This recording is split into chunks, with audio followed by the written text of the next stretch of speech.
Assalamualaikum and hi friends, welcome to my kitchen by Fasa.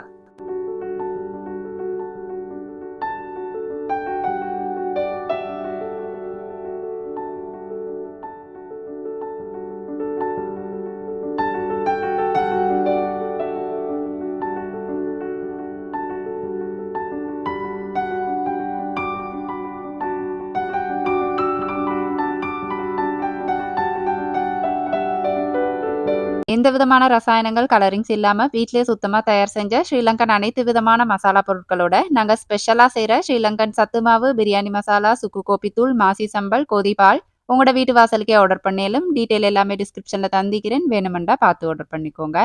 முடி சம்பந்தமான அனைத்து விதமான பிரச்சனைகளையும் தீர்க்கக்கூடிய அனைத்து வகையான மூலிகைகளையும் எங்கட சூழல்லேருந்தே தேடி நாங்க இப்ப புதுசா காய்ச்சுற ஹேர் ஆயிலையும் வந்துட்டு உங்களோட வீட்டு வாசலுக்கே ஆர்டர் பண்ணி எடுக்கலும். அது சம்பந்தமான டீட்டெயில்ஸ் எல்லாமும் நான் டிஸ்கிரிப்ஷன்ல தந்திக்கிறேன். கடைகள்லயும் எங்கட ப்ராடக்ட்ஸ் உங்களுக்கு ட்ரை பண்ணி பார்க்கலும். குருநாகல சிட்டி எசன்ஸ் நீர்கொழும்பு ரோட்ல இருக்குது. இப்பாகமோ மல்டி ஸ்டோர், நம்மட கஹவத்த ஜவுஃபர் ஸ்டோர், பானகமோ மல்டி ஸ்டோர்லயும் எங்கட ப்ராடக்ட்ஸ் உங்களுக்கு ட்ரை பண்ணி பார்க்கலும். ஃபசா ஃபுட் பாரம்பரிய சுவையின் ஞாபகம். எல்லாருமே சுகமாயிப்பீங்க அப்படின்னு நினைக்கிறேன். திருப்பவும் எங்க ஏரியாலலாம் வந்துட்டு மழை ஸ்டார்ட் ஆகுது. நேத்து தான் வீடியோ ஷூட் பண்ணியிருந்தேன். நேத்து வரைக்கும் நல்லா கொஞ்சம் வெயில் விழுந்துச்சு. சாட சாட மழை பெஞ்சுட்டு, இன்னைக்கு இப்போ வாய்ஸ் குடுக்கக்கல சரியான மழை. அப்ப நேத்துள்ள வீடியோ அப்படின்றதால மாஷால்லான்னு காய வைக்கிறதுகள் கொஞ்சத்த அப்படியே காய வச்சுட்டேன். சில மசாலா தூள்கள் அரைக்கிறதுக்கு வந்துட்டு இந்த கொத்தமல்லி போதாம இருந்துச்சு. அப்ப இப்பல்லாம் நான் வந்துட்டு அப்படியே பல்கா ஒரேடியா போட்டு காய வைக்கிறத விட இப்படி கொஞ்சம் கொஞ்சமா அப்படி காய வச்சு எடுத்துக்கிறேன். அப்ப எனக்கு லேசாயிக்கும் இல்லையா? இல்லாட்டி மழை வந்தா ஒரேடியா தூக்குறதுக்கு அந்த மாரி கஷ்டம் அப்படின்றதால, அப்ப கொத்தமல்லி எல்லாம் காய வச்சுட்டு தேங்காய் இருந்துச்சு. தேங்காய் எண்ணெய் முடியிற ஸ்டேஜ்ல அப்படியே வந்துட்டு, அதுக்கு பிறகு அந்த வெயிலோடயே கொஞ்சம் உடைச்சு போட்டதால இப்ப காஞ்சிட்டு, இன்றைக்கு இன்ஷா மில்ல அரைக்க குடுக்கலும் அப்படின்னு நினைக்கிறேன். அப்ப எல்லாத்தையும் அப்படியே காய வச்சுட்டு காலையில இருந்து தான் வீடியோ ஸ்டார்ட் ஆகுது. இன்றைக்கு வீடியோ வந்துட்டு ஏர்லி மார்னிங்லேருந்தே ஸ்டார்ட் பண்ணலை. என்ன வளமையாக என் வீடியோ வந்துட்டு அந்த மாதிரி தான் ஸ்டார்ட் ஆகும் இல்லையா? காலையில் பிரேக்ஃபாஸ்ட் செய்கிறது, அதுக்கப்புறம் ஹஸ்பண்டுக்கு லஞ்ச் பேக் பண்ணி கொடுக்குறது, அந்த மாதிரி தான் போகும். அதை சுற்றி இன்றைக்கி எல்லாம் செஞ்சு கொடுத்துட்டேன். பிரேக்ஃபாஸ்ட் செஞ்சுட்டு லஞ்ச் எல்லாம் பேக் பண்ணி ஹஸ்பண்ட் அனுப்பிட்டே தான் வீடியோ ஸ்டார்ட் பண்ணேன். டீ குடிச்சிட்டு அப்படியே ஃபிசிக்கல் ஆக்டிவிட்டி எல்லாம் செஞ்சுட்டு இன்னும் சாப்பிடல. அப்படியே வெயிலோட இதெல்லாம் கழுவி போட்டோம் அப்படின்னு சொன்னால் நல்லா தண்ணி வத்திரும் இல்லையா? அதை சுற்றி தான் கழுவிட்டு இருந்தேன். லாஸ்ட் vlogல வந்துட்டு ஒரு கமெண்ட் வந்துருந்துச்சு. உங்களோட குக்கிங் பார்த்து பார்த்தே போர் அடிக்குது அந்த மாதிரி சொல்லியிருந்தாங்க. நான் எப்போவுமே வீடியோ வந்துட்டு கண்டென்ட் எடுத்தெல்லாம் ஸ்கிரிப்ட் போட்டு அந்த மாதிரியெல்லாம் கண்டென்ட் செய்ய மாட்டேன். நான் எப்போவுமே என்ன செய்கிறேனோ அதை தான் யூடியூபுக்கு கூட வீடியோவாக ஷூட் பண்ணி எடிட் பண்ணி போடுவேன். வச்சிட்டா வஞ்சகம் பண்ணுறோம் இல்லையா? ஈக்கிறது தானே காட்ட முடியும், இல்லாததை எப்படி? அந்த மாதிரி உங்களுக்கு போர் அடிக்குதுண்டா தயவு செஞ்சு பார்க்காதீங்க அப்படின்னு சொல்கிறத தவிர வேறு என்ன சொல்கிறேன்னு எனக்கு தெரியா. அப்படிதான் இல்லையா? எல்லாருக்கும் எல்லா விஷயமும் வித்தியாசப்படும். நான் செய்றதெல்லாம் உங்களுக்கு விருப்பமாய்க்கணும், உங்களுக்கு இன்ட்ரெஸ்ட் ஆயிக்கணும் அப்டின்ட்டு இல்ல இல்லையா? உங்களுக்கு எது விருப்பமோ அத பாக்கலும், எது சந்தோஷமோ அத பாக்கலும். இந்த மசாலா தூளெல்லாம் மறக்கக்கல, மிளகெல்லாம் நாங்க முழுசா சேர்க்கணும் இல்லையா? அத சுட்டி இந்த மிளகு விதையுமே நேத்த முடிஞ்சு போயிருந்துச்சு. அப்ப கொஞ்ச நாள் கொந்து வச்சு, அத கழுவ கிடக்கவே இல்ல. அப்ப இன்னைக்கு வெயில் அடிக்குது, அத சுட்டி அவசரமா கழுவி போட்டோம் அப்படின்னு சொன்னா, மிளகு வந்துட்டு சுருக்கவே காஞ்சிரும். உங்களுக்கு மிளகுத்தூள் வீட்ல அரைக்கணும் அப்படின்னு சொன்னா கூட, மிளகு விதை வாங்கி நீங்க கழுவி போட்டா, அது ஒரு நாள்லயே அந்த மாரி காஞ்சிரும். கொஞ்சம் வெயில் இருந்தா கூட. அதுக்கப்புறம் உங்களுக்கு அரைச்செடுத்துறலும்.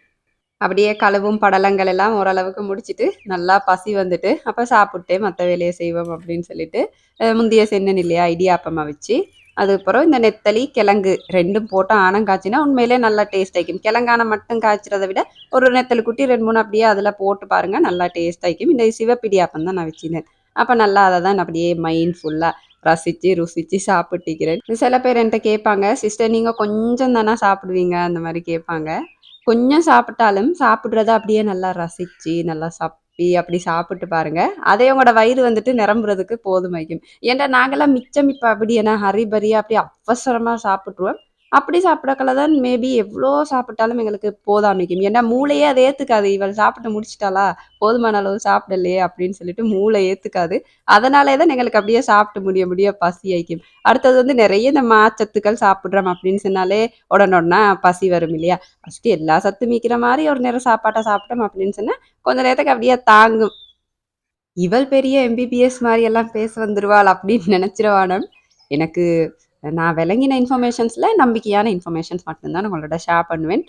சுட்டிதான் எனக்கு தெரிஞ்சத உங்களோட ஷேர் பண்ணிக்கணும்னு நெனச்சேன். அன்றைக்கு வந்துட்டு என்ன இன்டோர் பிளான்ட்ஸ் எல்லாம் சன் பாத்துக்கு வைக்கிற நாள். எப்படியுமே கிழமையில ஒரு 2 தடவ மாரி நான் இவங்க எல்லாரையுமே சன் பாத்துக்கு வச்சுருவேன். சில டைம் எனக்கு வேலை ஆயிக்குது அப்படின்னு சொன்னா மட்டும் கிழமையில ஒரு இதாக்கு அந்த மாதிரி. ஏன்டா அப்படி கூட வெக்காட்டி அப்படியே அவங்கள பார்க்கக்குள்ள சோர்ந்து போன மாரி இருப்பாங்க. சுட்டி அவசரமா கொண்டு போய்த்து வச்சுருவேன். அன்றைக்கு வந்துட்டு என் சப்ஸ்கிரைபர் ஒண்ணு எனக்கு ஒரு டிப்ஸ் சொல்லி தந்தாங்க. இந்த மணி பிளான்ட்ட இன்னும் அப்படியே நல்லா செழிப்பா அந்த வாஸ் ஃபுல்லா வாரத்துக்கு வளர்க்குற எப்படின்னு சொல்லிட்டு, அத தான் ட்ரை பண்ணிட்டு இருந்தேன். என்னன்னு சொன்னா, அவங்க சொன்னாங்க, "இந்த மணி பிளான்ட் எல்லாம் இப்படி தொங்க வைக்கிறத விட, கொஞ்சம் நீட்டமா தொங்க வைக்கிறத விட, இப்படி சுத்தி சுத்தி அதுள்ளுக்கே மண்ண போட்டு விடுங்க சிஸ்டர். அந்நேரத்துக்கு வந்துட்டு அந்த கண்டெல்லாம் உள்ளுக்கீந்து வளரக்கால, இன்னும் அது அப்படியே நல்லா செழிப்பா அப்படியே வாஸ் ஃபுல்லா மூடிக்கும்" அப்படின்னு சொல்லிட்டு, அதுக்கப்புறம் அத தான் ட்ரை பண்ணிட்டு இருந்தேன். அப்படியே மண்ணெல்லாம் போட்டு, இந்த நீட்டமா வளர்ந்துக்கும் இல்லையா? அந்த மணி பிளான்ட் எல்லாம் உள்ளுக்கு வாசலுக்கே அப்படியே சுத்தி வச்சு மண்ணெல்லாம் போட்டுட்டு, தேவையான வாஸ்க்கு மட்டும் தான் தண்ணி ஊத்துறேன். ஏன்னு சொன்னா, ஏற்கனவே நான் இந்த மழையில புடிச்ச தண்ணியெல்லாம் ஊத்தி ஊத்தி வைப்பேன். ஏன்னா, மழை தண்ணி எப்பவுமே நல்லா செழிப்பா வளர்றதுக்கு நிறைய நைட்ரஜன் சத்துள்ள ஒரு தண்ணி இல்லையா? அது சுட்டியே இந்த நிறைய பேர் கேட்பாங்க என்ட்ட, "இந்த இண்டோர் பிளான்ட்ஸ் எல்லாம் எப்படி சிஸ்டர் நல்லா செழிப்பா வளர்க்குற?" அப்படின்னு சொல்லிட்டு. கட்டாயம் மழை பெய்யுது அப்படின்னு சொன்னா, வெளியில கொண்டு வைங்க. இல்லாட்டி மழை தண்ணி சேர்த்து வச்சு சரி, அவங்களுக்கு கட்டாயம் ஊத்திருங்க. நான் நெறைய இந்த தாவரங்களோட, இந்த பிளான்ட்ஸோட இன்வால்வ் ஆகுறதுனாலயோ என்னவோ, என் புள்ளைகளுக்கும் பிளான்ட்ஸ் அப்படின்னு சொன்னா சரியான விருப்பம். அப்ப 2 வாசல புள்ளைகள் வந்துட்டு இந்த பிளான்ட்ஸ் நாட்டி வச்சிருந்தாங்க. நாட்டி அவங்களே தண்ணி ஊத்துறது, அந்த மாரி பெரிய கூத்தெல்லாம் பேத்துட்டு இருந்துச்சு. தண்ணி கூடியோ என்னவோ தெரியாது, அந்த வேர் வந்துட்டு அப்படியே அவிஞ்சு சாகுற மாரி ஆகிட்டு. அப்ப பார்த்தா கவலைப்படுவாங்க இல்லையா? ஃபர்ஸ்ட்டு அவங்க இல்லாத டைம். அவசரமா அதே மாரி பிளான்ட் இன்னும் 2 கொண்டு வந்து அப்படியே ரீபிளான்ட் பண்ணி வச்சுட்டேன். ஏன்டா ஒரே போயிட்டு பார்ப்பாங்க. "என்னம்மா இது ஒரு மாரி இருக்குது, சாப்போறா, இது செத்துருமா?" அந்த மாரியெல்லாம் கேட்டு கவலைப்படுவாங்க. ஃபர்ஸ்ட்டே அவங்க வர முந்தி அப்படியே வளர்ந்துட்டுன்னு சும்மா செல்லிருவோம்ன்னு சொல்லிட்டு அப்படியே நாட்டி வச்சுட்டேன்.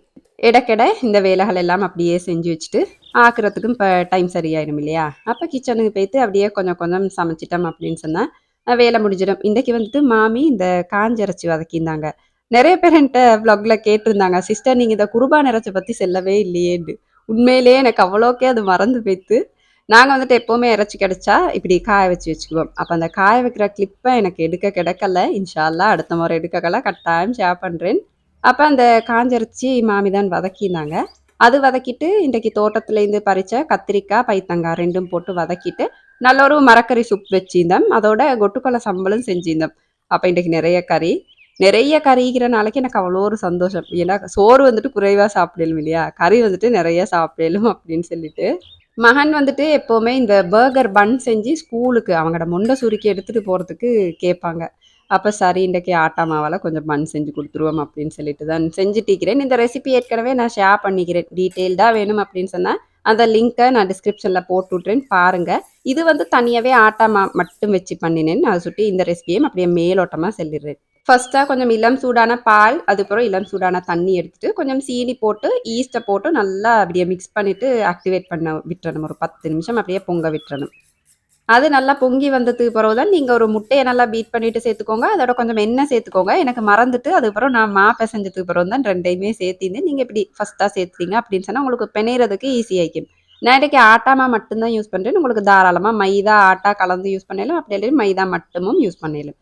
கொஞ்சம் கொஞ்சமா மாவ போட்டு நல்லா இப்படி மிக்ஸ் பண்ணி பெசைய ஸ்டார்ட் பண்ணிறணும். இந்த டோ வந்துட்டு நல்லா ஸ்டிக்கியா தான் நிக்கும். அப்படியே ஒட்டுற மாரி இருக்கும். வேணும்டா சாடவா தொளிச்சுட்டு ஒரு வொர்க் ஏரியால மாத்தி நல்லா இழுத்து பெசஞ்சுக்கோங்க. அந்த ஒட்டும் தன்மையெல்லாம் இல்லா போற வரைக்கும் நல்லா இழுத்து பெசஞ்சு எடுத்துட்டு, இத வந்துட்டு நீங்க பொங்க விட்டுறணும்.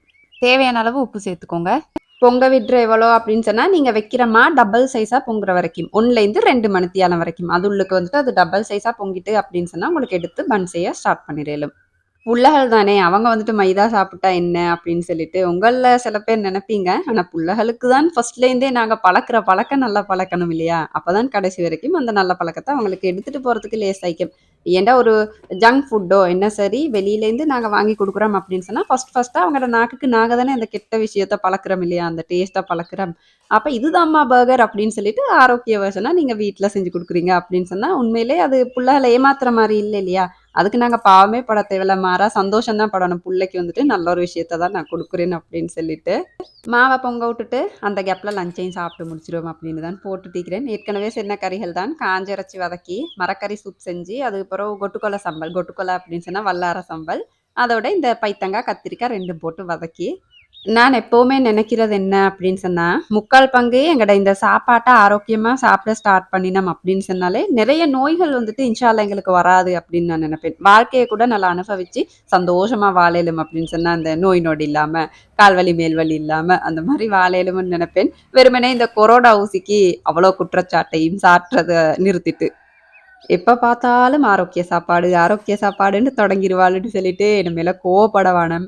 கட்டாயம் உங்களோட ஷேர் பண்ணிக்கவே வேணும் அப்படின்ற விஷயங்கள தான் திருப்ப ஷேர் பண்ணுவேன். ஏன்னு சொன்னா, இத கட்டாயம் உங்களோட ஷேர் பண்ணியே ஆகணும். நீங்க ஏசினாலும் பரவால்ல அப்படின்னு சொல்லிட்டு தான் ஷேர் பண்ணுவேன். கொஞ்சம் நீங்க அத பத்தி நெனச்சு பாருங்க. கன்சிடர் பண்ணி பாருங்க. புள்ளைகளுக்கு குடுக்குறத நல்லா குடுக்க ஸ்டார்ட் பண்ணுங்க. அப்படின்னு ஒரு விஷயத்த சொல்றேன். கோவிச்சுக்க வேணாம். சாப்பிட்டெல்லாம் முடிச்சுட்டு, என்னோட வாசஸ் எல்லாம் அப்படியே உள்ளுக்கு வந்து அடுக்கி வச்சுக்கிறேன் பாருங்க. நெறைய பேர் இந்த இந்த இண்டோர் பிளான்ட்ஸ்ட பேரெல்லாம் கேட்குறீங்க. உண்மையிலே எனக்கு தெரியா. இன்ஷா அல்லாஹ் அப்படி எல்லாத்தையும் பார்த்துட்டு, அப்படி ஒரு நாள் இருந்துச்சு அப்படின்னு சொன்னா, அந்த கிளிப் உங்களோட சேர்த்துக்கிறேன். அப்ப சரியா ஒரு 1 மணித்தியாலம், 1 1/2 மணித்தியாலம் ஆகக்கலே என்னம்மா வந்துட்டு நல்லா டபுள் சைஸா பொங்கி இருந்துச்சு. அப்ப அந்த காத்தெல்லாம் இப்படி பஞ்ச் பண்ணி வெளிய விட்டுட்டு, இப்ப நான் காட்டுற மாரி இந்த பன் உங்களுக்கு செஞ்சுக்கலும். கொஞ்சம் அந்த நல்லா கொஞ்சம் ஃப்ளட்டா வேணும் அப்படின்னு சொன்னா, கையால நல்லா ஃப்ளட் பண்ணிக்கலும். இல்ல அப்படியே உருண்ட மாரி வேணும் அப்படின்னு சொன்னா, அப்படியே உங்களுக்கு ரவுண்ட் பண்ணி அப்படியே வச்சு பேக் பண்ணி எடுத்துறலும். பன் எல்லாம் செஞ்சுட்டு ஒரு 30 நிமிஷம் அப்படியே மூடி வச்சிரணும். அப்பதான் அந்த பன் வந்துட்டு நல்லா டபுள் சைஸா பொங்கி வரும். அதுக்கு பிறகு தான் நீங்க பேக் பண்ணணும். மேலால கலர் வரத்துக்கு நான் கொஞ்சம் மில்க் வாஷ் பண்ணிட்டு இந்த கருஞ்சீரகம் தான் சேர்த்திக்கிறேன். உங்களுக்கு விருப்பம் இல்லாட்டி தாராளமா எள்ளு சேர்த்துக்கலாம். 180 செல்சியஸ்ல அவன வந்துட்டு 10 நிமிஷம் ப்ரீஹீட் பண்ணி வச்சுக்கோங்க. அதுக்கப்புறம் அவனுக்கு போட்டு 10லேருந்து 15 நிமிஷத்துள்ளுக்கு அந்த நெருப்ப கொஞ்சம் கூட்டி வச்சுக்கோங்க. வச்சு 10லேருந்து 15 நிமிஷத்துள்ளுக்கு பன்ன நீங்க வந்துட்டு பேக் பண்ணி எடுத்துறணும். ஏன்டா இந்த பன் எல்லாம் பேக் பண்ணக்கெல்லாம் நீங்க நெறைய டைம் அப்படியே ஸ்லோ ஃப்ளேம்ல பேக் பண்றீங்க அப்படின்னு சொன்னா கல்லு மாரி வந்துரும். அத சுட்டு எவ்வளோ இயலுமோ அவ்வளோ அவசரமா பன் எல்லாம் வந்துட்டு பேக் பண்ணி எடுத்துறணும். நான் டீட்டெயில் ரெசிபி ஏற்கனவே ஷேர் பண்ணிக்கிறேன் அப்படின்றதால தான் மேலோட்டமா சொல்லிட்டிருக்கிறேன். கட்டாயமா உங்களுக்கு டீட்டெயில்டா வேணும்னு சொன்னா அந்த லிங்க்ல போயிட்டு பார்த்துக்கோங்க.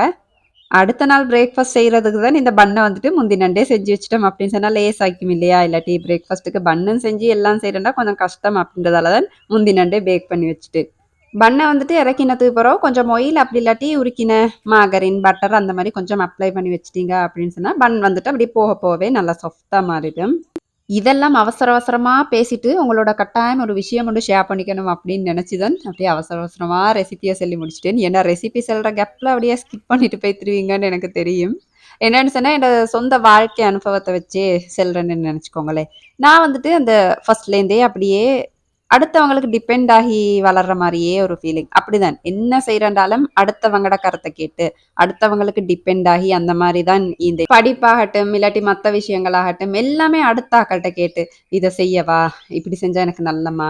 என்ன செய்ய?" அந்த மாரி அப்படியே தலைய நிமித்தி அடுத்தவங்கள்ட்ட கேட்டுட்டே இருப்பேனே ஒழிய, தலைய குனிஞ்சு அந்த மாரி நானே செய்றது வந்துட்டு மிச்சம் மிச்சம் குறைவு. அதனாலே என் வாழ்க்கையில நிறைய தோல்விகள் எனக்கு வந்துச்சு. நிறைய என்ன சொல்ற ஏமாற்றங்கள் அந்த மாரி நிறைய விஷயங்கள் செல்லேலும். உண்மையா சொல்லப்போனா, நான் என்னோட தங்கச்சிட்டலாம் சொல்லுவேன். எனக்கு வந்துட்டு வாழ்க்கைய பத்தியும், என்னைய பத்தியும் நல்ல ஒரு சுயமான முடிவு எடுக்கிறதுக்கு நான் பழகினது 30 வயசு பொறவு தான். அப்ப 30 வருஷம் என் வாழ்க்கையில நான் யாருக்காகவோ தான் வாழ்ந்திருக்கிறேன் அப்படின்னு சொல்லிட்டு சொல்லுவேன். அது ஒரு டைம் நினைக்கக்கெல்லாம் சரியான கவலையாயிக்கும். ஒரு விஷயத்த படிக்கிறதுக்கு, இல்லாட்டி தெரிஞ்சுக்கிறதுக்கு, உணர்றதுக்கு, இவ்வளோ காலம் எனக்கு தேவைப்பட்டுச்சா அப்படின்னு சொல்லிட்டு. அதுக்கே தங்கச்சிட்ட சொல்லுவேன், "நீ அந்த மாரி இல்லாம, உனக்கு தேவையான விஷயங்கள நீயே முடிவெடுக்க பழகிக்கோ. உனக்கு வர பிரச்சனைகளுக்கு நீயே முகம் கொடுக்க பழகிக்கோ." அந்த மாரியெல்லாம் அட்வைஸ் எல்லாம் பண்ணுவேன். அதே தான் உங்களோடையும் சொல்லணும் அப்படின்னு எனக்கு நெனச்சுச்சு. ஏன்டா, ஒரு விஷயத்துக்கு நாங்க ஏமாறுறது கூட, அந்த ஏமாத்துறவன் அப்படின்றது தப்பில்ல இல்லையா? ஏமாறுற நாங்க தான் தப்பு. அத சுட்டி ஏமாறுறத நிறுத்தினா நாங்க என்னதுக்கு ஏமாறப் போறோம்? அந்த மாரி. அப்ப எந்த வேலை செய்ற அப்படின்னு சொன்னாலும், அடுத்த ஆக்கள்ற கருத்த கேட்டு அப்படியே தலைய நிமித்தி இத செய்யவா? இது நல்லமா? அந்த மாரி கேட்காம, தலைய குனிஞ்சு நீங்க செய்ய ஸ்டார்ட் பண்ணினீங்க அப்படின்னு சொல்லக்கல, அடுத்த முறை தல நிமிரக்கல இன்ஷா அல்லாஹ் அந்த வேலை கூட உங்களுக்கு முடிஞ்சிக்கும். இந்த ஒரு விஷயம் உங்களுக்கு நெறைய பேருக்கு விளங்கிக்கும் அப்படின்னு நெனைக்கிறேன். ஏன்டா இத விட டீட்டெயில்டா எனக்கு செல்லல. ஏன்டா வீடியோட டியூரேஷன் அப்படி இருக்குது. அப்ப எப்பவுமே நீங்க செய்ற வேலைய அடுத்த ஆட்கள்ட்ட அப்படியே கேட்டு, கேட்டு, கேட்டு இக்காம தலைய குனிஞ்சு செய்ய ஸ்டார்ட் பண்ணுங்க இன்ஷா அல்லாஹ். ஹைரா முடியும். அதுல வர பிரச்சனைகளுக்கு முகம் கொடுக்க பழகுவீங்க. அதுக்கு நீங்க என்ன சொல்ற ஒரு சக்தியான ஒருத்தரா மாறி எல்லாமே இன்ஷா அல்லாஹ் செஞ்சு முடிச்சுருவீங்க. நான் லேட்டா விளங்கினது, நீங்க ஏர்லியாவே விளங்குனீங்க அப்படின்னு சொன்னா, வாழ்க்கையில உங்களுக்கு நெறைய, நெறைய பிரயோசனம் வைக்கும் அப்படின்னு நெனைக்கிறேன். இந்த ஒரு விஷயத்த நெறைய நாளா உங்களோட ஷேர் பண்ணிக்கணும் அப்படின்னு நெனச்சேன். ஏன்னா, இப்ப கூட நான் ஃபீல் பண்ணுவேன். நெறைய நாள் இப்படியே இருந்துட்டோமே! அடுத்த ஆக்களுக்கு டிபெண்ட் ஆகியே இருந்துட்டோமே! அந்த மாரி நெனப்பேன். அந்த ஒரு விஷயம் உங்களுக்கும் வரப்படான்றதுக்காகவே ஷேர் பண்ணணும் அப்படின்னு நெனச்சேன். பேசிட்டே அடுத்த நாள் காலையும் ஆயிட்டு பர்கர் பன் செய்வோம் அப்படின்னு சொல்லிட்டு இன்னைக்கு முட்டை ஒம்லெட் நடுவில் வச்சு கொடுப்போம் அப்படின்னு சொல்லிட்டு தான் ஒம்லெட் எல்லாம் போட்டுட்டிக்கிறேன்.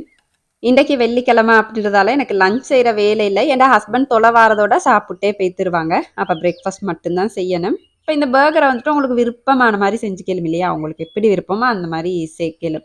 நான் இன்றைக்கி மயோனைஸ் இதெல்லாம் சேர்க்கல, அதுக்கு பதிலாக கொஞ்சம் சோஸ் மட்டும் சேர்த்திக்கிறேன். நான் உங்களுக்கு விருப்பம் தான் மயோனைஸ் அந்த மாதிரி உங்களுக்கு விரும்பின மாதிரி சேர்த்துக்கலும். சில பேர் இந்த பன்னுக்கு வந்துட்டு இந்த பட்டர் அந்த மாதிரி மார்கரின் பூசிட்டு கொஞ்சம் ரோஸ்ட் பண்ணி எடுப்பாங்க இல்லையா, டோஸ்ட் பண்ணி எடுப்பாங்க அப்படியே இந்த பேனில் வச்சு. நான் அந்த மாதிரியெல்லாம் செய்யலை. அப்படியே கொஞ்சம் லேட்டும் ஆகிட்டா அப்படியே இந்த சலாது கொலை வச்சு மேலால் கொஞ்சம் சோஸ் ஊற்றிட்டு தக்காளி வெங்காயம் வச்சு ஒம்லெட் வச்சு அந்த மாதிரி தான் கொடுத்திருந்தேன். புள்ளா அது வந்துட்டு உண்மையிலே அவ்வளோ விருப்பமாக சாப்பிட்டாங்க. எனக்குமே சந்தோஷமாயிடுச்சு. சரி என்னவோ புள்ளாளுக்கு வந்துட்டு ஒரு நல்ல விஷயம் கொடுத்திக்கிறேன் அந்த மாதிரி சந்தோஷமாயிடுச்சு. ஈஸ்ட் அந்த மாதிரியெல்லாம் வந்துட்டு நிறைய கொடுக்கப்படாதுதான், இருந்தாலும் ஒன்ஸ் இன் அ வைல் அப்படி கொடுக்குறது அது பெரிய தப்பில்லை அப்படின்னு சொல்லிட்டு நான் நினைக்கிறேன். ஸ்கூலுக்கு வந்துட்டு பாதி பாதியாக கட் பண்ணி போட்டு கொடுத்திருந்தேன். ஏன்னுச்சுன்னா ஃபுல்லாக அப்படியே சாப்பிட மாட்டாங்க. வெள்ளிக்கிழமை அப்படின்றதாலையும் கொஞ்சம் நேரம் நான் ஸ்கூலு மீக்கும் மொண்டசூரியும் அப்படி தான் கொஞ்ச நேரம் தான். அப்போ அப்படியே பாதி பாதியாக கட் பண்ணி கொடுக்கக்கல அந்த அங்கிட்டு இங்கிட்டு ஆகாமிக்க ஈக்கில் குச்சோண்டு அப்படியே நடுவில் கொத்தி கொடுத்திருந்தேன். ஆனால் வந்துட்டு அவங்களுக்கு நல்லா வார்ன் பண்ணியிருந்தேன், இதை எடுத்துடணும், இதை எடுத்து வீசிட்டு தான் சாப்பிடணும் அப்படின்னு சொல்லிட்டு சொல்லி தான் கொடுத்திருந்தேன். அப்போ அந்த மாதிரியும் அழகாக சாப்பிட்டு முடிச்சு பாக்ஸ் எடுத்துகிட்டு வந்திருந்தாங்க. சீஸுகள் வந்துட்டு நடுவில் வச்சு கொடுக்குறீங்க அப்படின்னு சொன்னால் இன்னுமே டேஸ்ட் ஆயிக்கும். அன்றைக்கி வீட்டில் நான் சீஸ் எதுவுமே செஞ்சது ஈக்கல்ல. பால் கொஞ்சம் கூட இருந்துச்சு அப்படின்னு சொன்னால் எப்போவுமே செஞ்சு வைப்பேன். இந்த டேஸில் வந்துட்டு பால் கொஞ்சம் கணக்காக வாங்குற மாதிரி தான் நிற்கிது. ஏன்டா கொஞ்சம் கூடிச்சு அப்படின்னு சொன்னால் நிறைய பால் குடிக்கிறாங்க பிள்ளைகள் தான், எங்களுக்கு இருந்தாலும் குடிச்சுப்படுது. அதை சுற்றி கணக்காக அப்படியே அளவாக வாங்கினோம் அப்படின்னு சொன்னால் நல்லம் இல்லையா. எந்த சாப்பாடு தான் வீட்டில் நீங்கள் செய்யக்கலாம் அளவாகவே செய்யுங்க. ஏன்டா கூட்டிட்டு அப்படின்னு சொன்னால் தான் ஈக்குதே அப்படின்றதுக்காக வேண்டி சாப்பிடுவோம். அப்படி இல்லாமல் நீங்கள் அல்லவா செஞ்சீங்க அப்படின்னு சொன்னால் ஈக்கிறது தானே சாப்பிட்டாகணும் இல்லையா. கொஞ்சம் குறைச்சிட்டாலும் பரவாயில்ல, எப்போவுமே கூட சாப்பாடு செய்ய வேணாம். நான் ஃபாலோ பண்ணுற ஒரு விஷயம் ஷேர் பண்ணிக்கணும் அப்படின்னு நினச்சேன். புள்ளைகள் எல்லாம் ஸ்கூலுக்கு அனுப்பிட்டு இன்றைக்கு ஒரு வேலைக்குது. இந்த மெழுகு வர்த்திக்குது இல்லையா, கேண்டில்ஸ் வந்துட்டு எனக்கு அவ்வளோ ஒரு விருப்பம். ஏன்டா வீட்டில் பற்ற வச்சாலே அப்படி ஒரு அழகு. அப்போ எப்போவுமே நினைப்பேன் இந்த கேண்டில்ஸ் எல்லாம் அழகாக அப்படி பற்ற வைக்கணும், வாங்கி எடுத்து பற்ற வைக்கணும் அந்த மாதிரியெல்லாம் நினைப்பேன். ஏன்டா அதில் நிறைய அந்த வாசனை போட்ட கேண்டில்ஸ் எல்லாம் மீக்குது இல்லையா. அப்போ ரீசெண்டாக ஒரு ஆர்டிக்கல் பார்த்தேன், அதில் வந்து இருந்துச்சு இப்படி வாசனை கேண்டில்ஸ் வந்துட்டு அவ்வளோ ஒரு என்ன சொல்கிற கெமிக்கல் நஞ்சுக்கு சமன் அந்த மாதிரி பார்த்தேன். அப்போ அதுலேயும் போட்டாங்களா நஞ்சுன்னு சொல்லிட்டு சரி அதை வீட்டிலே செஞ்சிருவோம் அப்படின்னு சொல்லிட்டு இந்த கேண்டில்ஸ் கொஞ்சம் மீந்துச்சு என்கிட்ட. இந்த வேக்ஸ் எல்லாம் ஃப்ளேக்ஸாக கிடைக்கும் இல்லையா, அது வாங்கி கூட உங்களுக்கு கேண்டில் செய்யலும். ஆனால் அதெல்லாம் நான் வாங்கலை. இடைப்பாகம் ஏரியாவில் வந்துட்டு அது இல்லை. அதை சுற்றி இந்த நார்மலாக நாங்கள் வாங்குகிற கேண்டில்ஸ் வச்சுட்டு அதில் நான் கொஞ்சம் அப்படியே உருக்கி எடுத்துட்டு சின்னமன் ஆயில் சேர்த்திருந்தேன். சின்னமன் ஆயில் அப்படின்னு சொன்னால் இந்த கருவப்பட்டியால் செய்கிற ஒரு எண்ணெய். இது வந்து உங்களுக்கு நாட்டு மருந்து கடைகள் எல்லாம் கிடைக்கும். உங்களுக்கு இந்த ஆயில் வாசனை விருப்பம் இல்லாட்டி வேண்டிய உங்களுக்கு விருப்பமான எசென்ஷியல் ஆயில் வாசனைகள் வந்துட்டு சேர்த்துக்கலும். பார்க்கக்கல ஒன்ஸ் அதில் நிறைய கெமிக்கல் சேர்த்திக்கிறாங்களா அந்த மாதிரி பார்த்தே சேர்த்துக்கோங்க. இந்த சின்னமன் ஆயில் வந்துட்டு நான் வீட்டிலே செஞ்சேன். எப்படின்னு சொன்னால் நல்லா சின்னமனை பவுடர் பண்ணிவிட்டு அதில் சுத்தமான தேங்காய் ஊற்றி ஒரு பொட்டிலில் போட்டு அடைச்சி தண்ணியில் வந்துட்டு அந்த பொட்டிலோடய அப்படி சூடாக்கி எடுக்கணும். அப்போ நல்ல மணமாய்க்கும். அந்த மாதிரி நான் செஞ்செடுத்தது தான். உங்களுக்கு விருப்பம் இல்லாட்டி தாராளமாக என்ன சரி ஒரு எசென்ஷியல் ஆயில் வந்துட்டு கேண்டில் உருக்கிட்டு நெருப்பு ஆஃப் பண்ணிவிட்டு சேர்த்து நல்லா மிக்ஸ் பண்ணிவிட்டு இப்போ நான் காட்டுற மாதிரி அப்படியே திரியை ஃபஸ்ட்டாக வச்சுட்டு அப்படியே ஊற்றி எடுத்துட வேண்டியதான். கலர் வேணும் அப்படின்னு சொன்னால் விரும்பின கலர்ஸ் உங்களுக்கு சேர்த்துக்கலும். அப்போ என்னதுக்கு கலர் எல்லாம் அப்படின்னு சொல்லிட்டு நான் அப்படி பிளெயினாகவே செஞ்சு எடுத்துட்டேன். இந்த கேண்டில் எப்படின்னு சொன்னால் அப்படியே மைல்டான ஒரு வாசனையோட பார்க்குறதுக்குமே அப்படியே அழகாக இருந்துச்சு, மனசுக்கும் அப்படியே இதமாக இருந்துச்சு. 7 மட்டும் சொன்னால் ஒரு தடவை ட்ரை பண்ணி பாருங்கள். இந்த வீடியோ உங்களுக்கு சுவாரஸ்யமாக இருந்திக்கும் அப்படின்னு நினைக்கிறேன். அளவாக சாப்பிடுங்க, இந்த அளவில் ஆரோக்கியத்தை அதிகமாக சேர்த்துருங்க. வாழ்க வளமுடன். தேங்க்ஸ் ஃபார் வாட்சிங்.